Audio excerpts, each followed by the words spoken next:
Hey guys, this is Northville Tech. In this video, we're going to learn how to subscribe to a reading plan on Bible Gateway. Open the website BibleGateway.com, then click Login/Sign Up.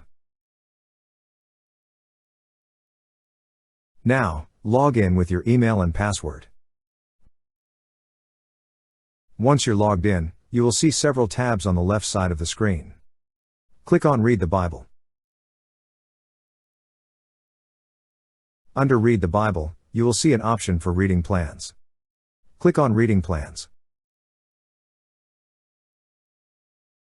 Now you will see the list of reading plans. Click on the Subscribe button under the reading plan you wish to subscribe. Next, select the date to start. And if you wish you receive reminders, click on the tick box beside Yes, please send reminders. After that, click on Start this devotional. That's how you subscribe to a reading plan on Bible Gateway. Thank you so much guys for watching, and if you have not yet subscribed to our YouTube channel, please subscribe to our YouTube channel as we create tech videos almost every day. Also check out our website northvilletech.com for great tech articles. And our recommended resources in the description below for various sign-up bonuses.